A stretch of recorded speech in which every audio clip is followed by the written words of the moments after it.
teams in the country when they come here, but that 2020 win, they beat Maryland earlier in overtime on this field, and it looks like they are on their way to another victory in College Park, this time with the stakes being as high as you can get. A trip to the national semifinals. We're in the lead by 7. Can we hold off to this? Feed goes awry. And Courtney, you look at this bracket and the 8 remaining teams in the quarterfinals. 2 teams from the Ivy League with an opportunity to go to championship weekend. And next, we're going to see one of them, the Yale Bulldogs, taking on the Syracuse Orange up at Syracuse. And that's another one of those home field advantages. Syracuse is back in the dome. Sometimes it can be hard for teams to see with the lights. Another big advantage for them. It's incredibly loud in there. But when you look at the different teams that are in 2 Ivies, as you had mentioned, but even Florida, Maryland, anybody can win on any given day. Florida is one of the unseeded teams here in the NCAA tournament, in the quarterfinals. So you just never know, and that's how the entire season has gone. It makes it exciting. You aren't quite sure. Even in the second round, a lot of those games could have gone either way. Same thing with today. So I'd have to say Syracuse, without a doubt. They're the number 3 team in the country. They had the 3rd seed. But you just never know. You have to show up. Emma Ward leading that Orange offense under head coach Kayla Trainer. Florida now just spreading it out, milking the clock. They have been impressive here in College Park. And you got Boston College. I mean, what else can you say about that program taking on a Michigan team led by Hannah Nielsen, who has done a magnificent job in Ann Arbor, forming the Wolverines, their first ever NCAA quarterfinal appearance. You know, in Michigan, a very stingy defense. They're tough, they're physical, they are all over your hands. But BC, they play a man-to-man defense. It sends quick doubles. Both of them very athletic. It's going to be an exciting game. Looks like we have another timeout on the field. Florida felt like they were in danger of losing possession. This day has belonged to the Florida Gators and has belonged to their top offensive force, number 19. Maggie Hall, her IQ, her athleticism, her quick first step, her ability just to be creative with her stick, whether it's pumping fakes, putting her body on the line, her starts. She really gets her team going, and that's what I like. She can attack from different areas, whether it's from X, the elbow. She can feed that ball. We saw her having some little celebrations. She can dance. Yeah, getting everyone excited. 5'11", so that is a pretty tall player. What are the advantages of having that height as an attack player? I mean, you can have better reach. You can shoot around your defensive player. You can shoot up and over them. Oftentimes in tight around that goal circle as well.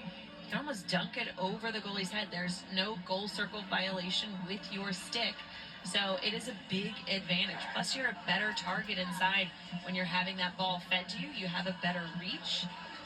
You know, she's just somebody who's dominant. Yes, her height, her speed, her creativity, but her overall field awareness, her vision, her ability to see what's happening off and on ball. 5 of her 6 goals here today have been unassisted.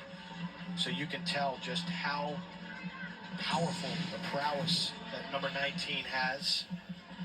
A reminder again, this is only game 1 of 4. Don't go anywhere.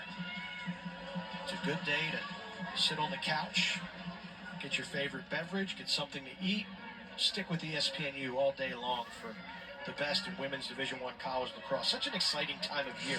You've played in these quarterfinal games before, and you know that, when you win and you go to championship weekend, you get things like police escorts to the stadium, and you get to stay in the hotel, and you get the banquet that the NCAA has. I mean, it's a big deal, and it's cruel when you lose in the quarterfinal round. Right, because you know what's within reach. Yeah. And if there's somebody who knows what's within reach, that's the Maryland Terrapins, because they've been there so many times before. But the Florida Gators, they are playing with confidence. They looked relaxed on the field. Coach Mandy O'Leary said, the confident lacrosse is what's propelling them forward. I think that, in addition to a lot of their upperclassmen, their fifth years and grad years, but you got to look at Maryland. Maryland had a bunch of graduates come back. So both teams have a lot of veterans on the field. 8 fifth years for the Maryland Terrapins as well.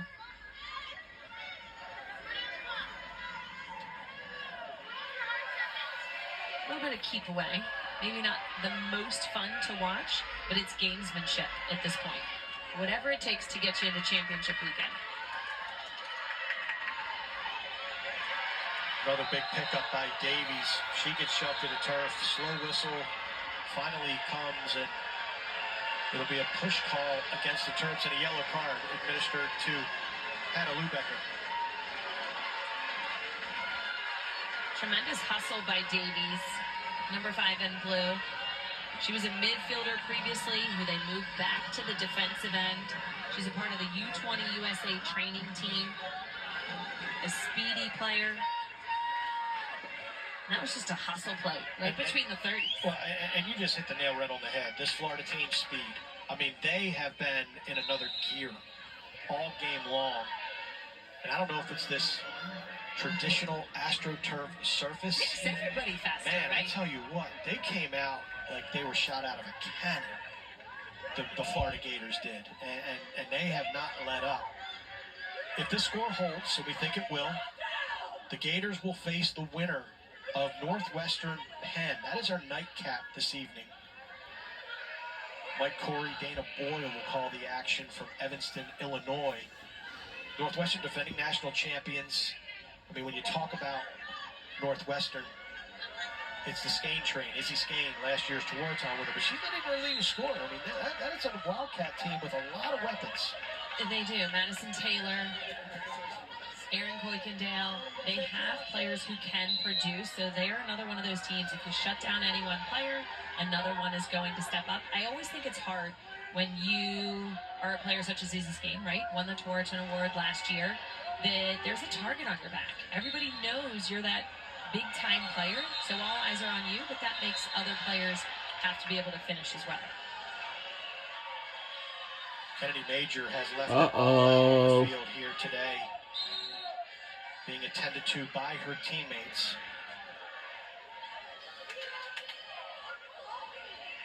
Looks like another yellow card. Another yellow card. Oh, come on, y'all. Heller, graduate student out of Babylon, New York.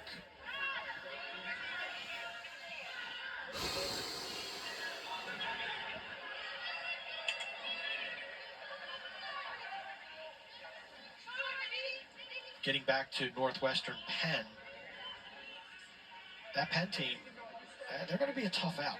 I mean, that Quaker bunch is experienced. They're athletic. They got a lot of players led by Anna Brandt. And you can't sleep on them. Obviously, they dished out one of the 5 losses to Maryland. It was a 9-13 loss that Maryland suffered at the end of March. Again, anytime you're in NCAA tournament time, and I love watching March Madness for basketball for that reason. You love to see Cinderella teams. Now, while there may not be Cinderella teams, Florida and Michigan, unranked as they are here in quarterfinals. Great to see Kennedy Major get back to her feet. There we see the foul. And you can see her landing, the head landing on the ankle of the Florida defender. Great to see her walking off on her own power. Excellent care that she is getting from this Maryland athletic training staff. I was at the Big Ten semifinal game when Maryland tapman Braden Urksa banged his head on the turf after a hit. And the recognition of the situation and the attention that Urksa got immediately from the Maryland training staff was second to none. And we saw that care being administered by this Maryland training staff for the women's program. So great to see Kennedy Major. She has been fun to watch today. I mean, it's been a tough day for that Maryland defense, but she has poured her heart and soul into this contest. To watch her clear the ball from one end of the field to the other, and again, putting her body on the line as she takes care of the ball, never coughing it up. Clevenger feet inside, and Libby May has been bottled up all day long.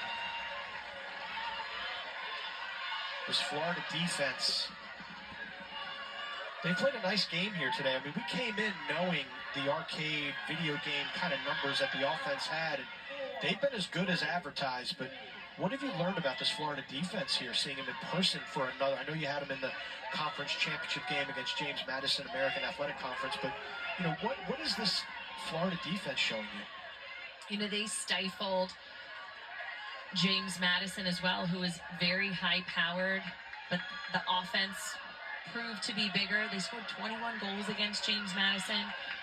So oftentimes you do talk about that offense scoring 17 goals against UNC, but holding them to just 8. You know, they're young. They do have some veteran players that they will lose, but 2 big-time players that I like to see for them, Teresa Bragg, Ashley Dyer. You can't speak enough because they oftentimes are the ones matching up. Ashley Dyer, she had a big matchup in this game, marking up on Libby May. Yeah, big time. And this is a Florida team that has tasted quarterfinal defeat at the hands of Maryland back in 2022.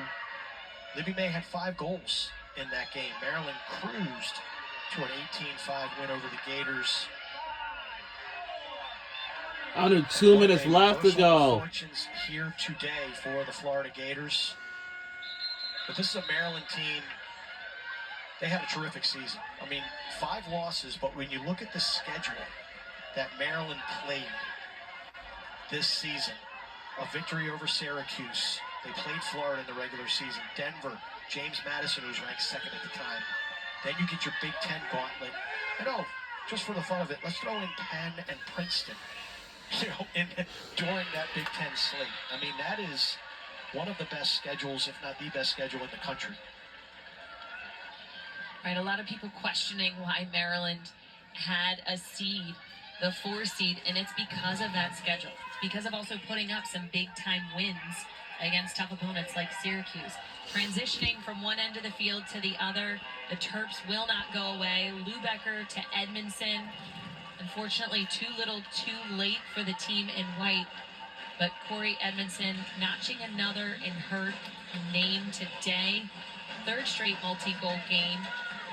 And the Terps, they have to be again proud that they were able to get that 4th seed. Just today did not mark the day in terms of goals being scored.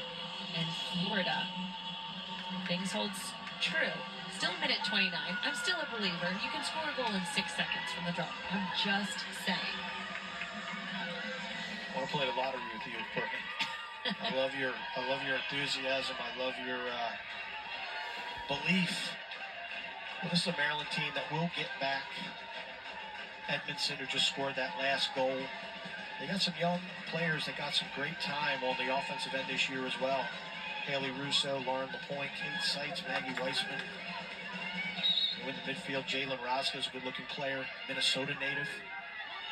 On the defensive end, Sophie Hallis returns, Maddie Sterling, Kennedy Major is back, Nevo Farrell. So the cupboard will certainly not be bare for the Maryland Terrapins in 2025. Edmondson to the cage again. Karen's off the pipe. And I mean, that's got to be, 5th, 6th pipe shot for Maryland in this contest. And then if any of those were to fall earlier, we're looking at a different game. Final minute. This is it. Bouncing Florida's way a lot. And sometimes that's, in and of itself, just tough to overcome. Less than a minute to go in the celebration. Yeah, less than a minute to go. On this Florida sideline, they are going to make their 2nd ever trip to the NCAA semifinals.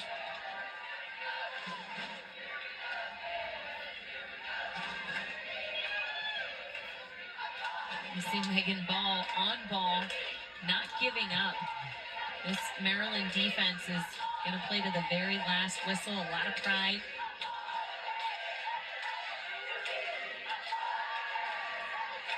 This is Maggie Hall. She has had Oh! a game. She gets dumped to the turf. Foul against Maryland with less than 10 seconds to go. Clock frozen at 7 seconds.